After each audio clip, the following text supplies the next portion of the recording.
Well, this is the second video I've made with this blower. I did it last fall, now it's the next fall. I've only used it a few times because I have the Ego 650 blower that I use just to clean things up during the summer. This is the big one that I use for the fall cleanup when the leaves really fall. This is the 8000 series, or 800 cubic feet per minute blower, 190 mile per hour force as far as pushing air. It worked really good last year.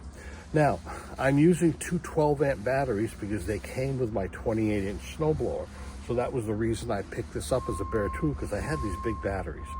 And last year I was very pleased with the performance of it, and I was very pleased with the battery life as far as getting what I have to do done.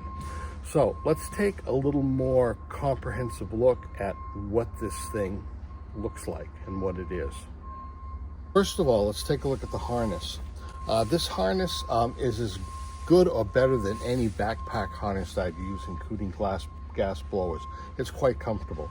I've done a lot of backpacking in another lifetime, and this is actually, it's not a backpack harness, but it does pretty good. Good padded area that stands you out from the machine itself. 3-inch wide shoulder straps that are very adjustable down here. It's got the cross member across the chest, which is so important, and so many backpack blowers don't have it. And it's got a 4-inch wide waist belt, which is very adjustable, which I really need. And when I put it on, it feels good. Now, total weight for this with my batteries is about 36 pounds, which isn't light, but when you have a good harness, the weight has less of an effect. If you have one that's hanging off your back and things are hanging down, you can't hoist it up on your shoulders and tighten it.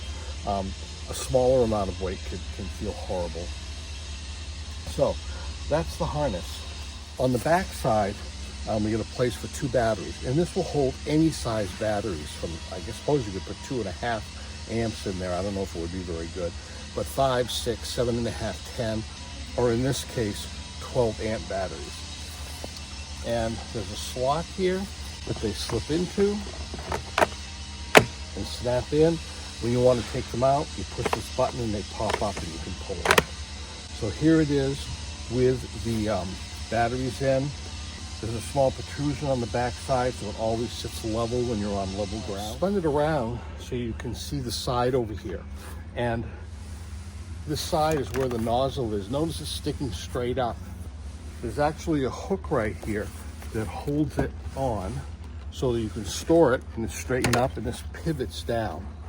And if we look at the unit itself, this is the motor unit, and there are vents in the back for air to come in, and there's a flexible hose right here, and a solid piece, and the nozzle.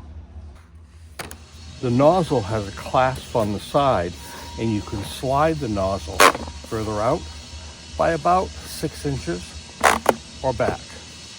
I'm not too tall, so I keep mine back. There's also a clasp on the control arm that you can slide back and forth to whatever is comfortable for you. And on the other side of this, there are 2 knobs that act to make whatever you set it at more snug or looser when you slide it. Here is the controls. There's a trigger right underneath here. There's a button here, and there's a button here. This lets you see the status of your 2 batteries, so that if I were to click this, I can see that they're charged, and I would see them drop as they drop 20% at a time. There's a 1 and a 2 over here, which shows you that each of these batteries are located. So if one were popped out, for example, it wouldn't light up, but the thing would still run with 1 battery.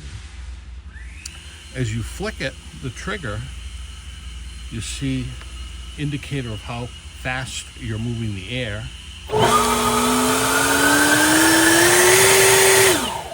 And this is rather redundant because you move the air as fast as you need it. You don't need an indicator to tell you where to put it.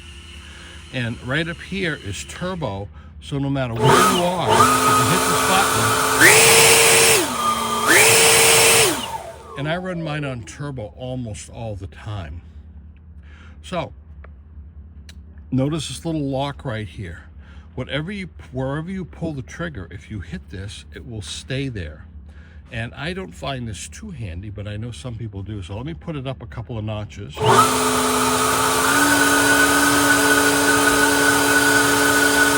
it's staying there by itself. Press it again, and it lets go. And if you're doing that, have it on very low, you can bring it up, and it'll drop down. It will drop down to the spot where you left it. The control can be swiveled back and forth, and it spins up here so you have a good angle for wherever you want to have your wrist. One thing I wished it had was a way to move this from one side to the other, or to purchase a left-handed one, because we 5% in the left-handed world are used to dealing with things that are only made for the right hand, so we manage. But when you can find something left hand, it can be pretty nice. Next door neighbor is using the handheld Ego leaf blower, the 650 I believe, and he's blowing the pine needles off from his roof right now. That's what that noise is. These old camp lots are 50 feet wide and 200 feet long, and of course they're on the lake. And as you can see, we still have plenty of leaves. And if you have a look on an American football field, the land area minus the buildings is just about at the 17-yard line.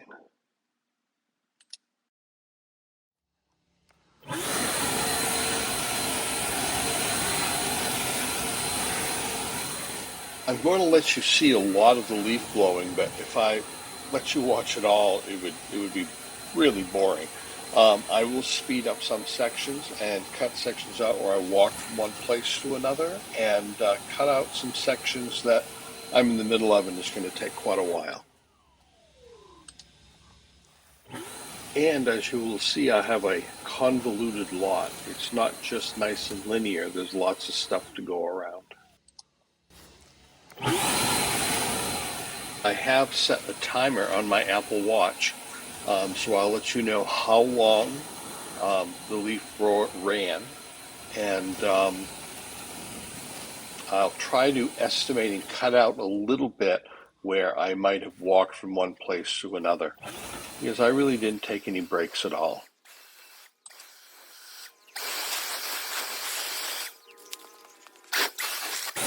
To let you know, there was just about maybe 10 seconds of this entire ordeal where I didn't run it on turbo. It was running on turbo all the time. You may have noticed that I've removed the tapering nozzle off the end. Unless the ground is very rough or there's tall grass, having the volume of air is much more important than the speed of the air, which the tapering nozzle gives you. It gives you speed. So this way I can push the leaves a lot faster. I usually stand on top of this 4-foot wall to get the leaves away from the wall. So when I go down below, I won't be blowing them against the wall. But look in a few seconds how far it blows them from on top of this wall, halfway across the lawn.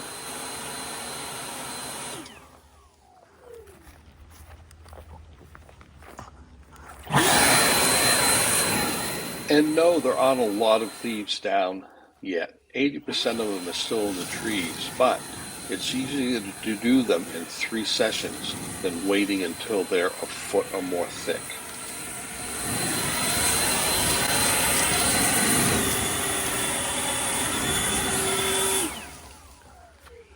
And my goal is not to sweep the lawn clean this time, because tomorrow morning there'll be a layer of leaves on them again. So that it's only the last time I do this, the third time, that I'll do a clean job.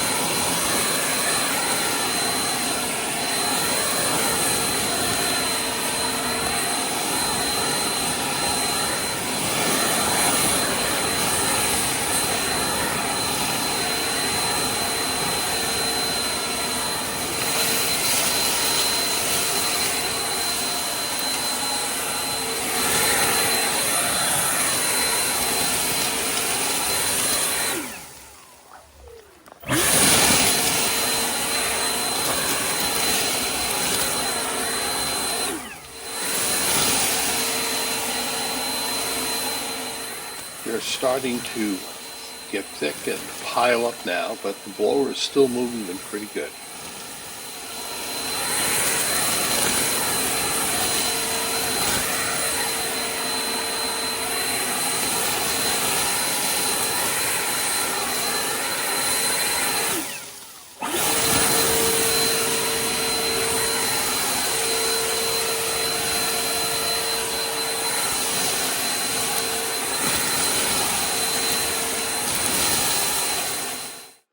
Notice that at this point I've used 1 bar, or about 20%.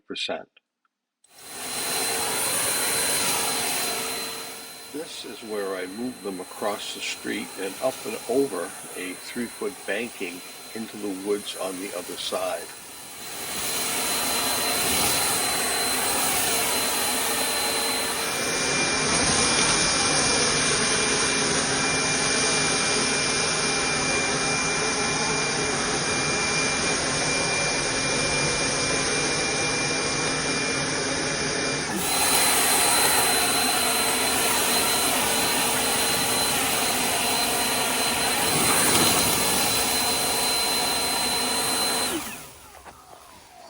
And I've got to do the inside of this carport because this is where I park the truck.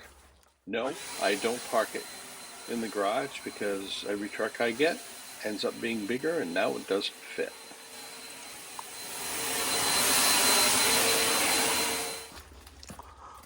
And it's time to blow the leaves out from inside of the garage too. Notice at the end my old Aaron snowblower, which is a beast. I've had it for 24 years, runs like a top. And the 28-inch Ego snowblower, along with the lawnmower that's in there too.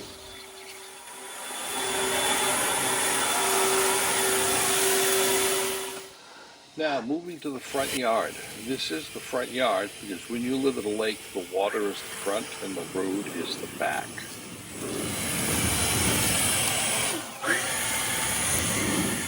Now this is the only area where I'm not running it on turbo because when you leaf blow leaves on a step, they tend to blow all over the place and sometimes back at you. So I cut the speed down a bit.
And at this point, you can see that I've got about 40% or 2 out of the 5 bars left.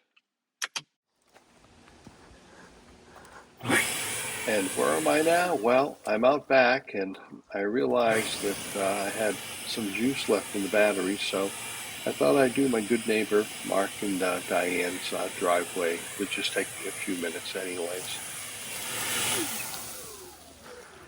And I need volume more than speed right now, so I'm going to take the tapered nozzle off to the end because the leaves blow easy on this tarred driveway.